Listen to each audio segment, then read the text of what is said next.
If you fish with a rod and reel, at some point you're going to have to put new line onto your reel. It's a good idea to get in the habit of doing this at least once a year.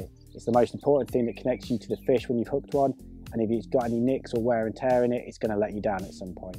Now, it's a really basic job to do, and there's just a few key things you've got to bear in mind while doing it, which we're going to take a look at in this video today.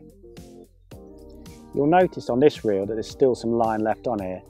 This is because I use these reels for float fishing, so I'm only really catching small fish. I don't need to cast far, and most of the line on the reel is never going to see the light of day. If I was to buy a 300 metre bulk spool, even that in a low diameter line such as 4 or 5 pound, that wouldn't fill this whole spool. So all I've done is I've removed some of the old line, but then I've left plenty of room to put the new line on, and there'll be more than enough of the fresh line on there. Once you've picked your line, leave it to soak in a bucket of warm water for a couple of hours. This helps the line become more supple and just makes it easier and smoother to wind on. Once that's done, you're now ready to start actually putting it onto your reel. So to do this, I connect my reel to any old rod butt, which put it in, and I'm going to show you now how I connect the line to the spool itself.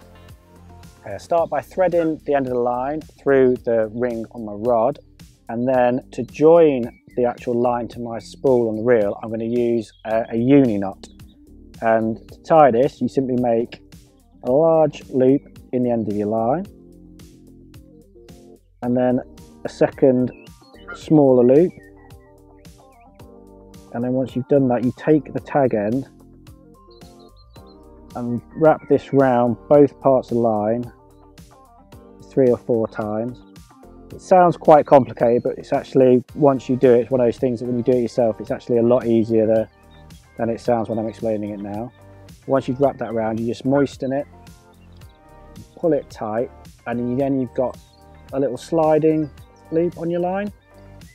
And then take your spool and you pass the loop over your spool, and you can then pull it down, get that tag end, and pull the 2 ends of the line, and that will then tighten down against your spool.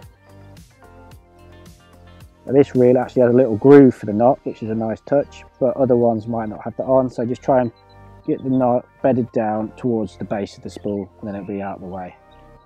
And then you trim the tag end, and you're ready to start winding the line on. When you start winding on, just hold the line between your thumb and forefinger just to create a bit of tension so it goes on nice and smooth, and then wind nice and steadily, and keep an eye out, just check there's no twists or anything like that as the line goes on. So keep on winding until you've got the line within about 2 millimeters of the lip of the spool. If you underfill it, it's going to affect how far you can cast, because the line won't be able to peel off as smoothly and there'll be more friction. And vice versa, if you overfill it, it's just going to coil off and end up entangled. So about 2 mil from the edge is perfect. And then, once you've done that, that's your reel, it's ready to start fishing with. If you enjoyed this video, please make sure you come back to the Improve Your Coarse Fishing YouTube channel. We'll be adding more basic fishing content, instructional videos regularly.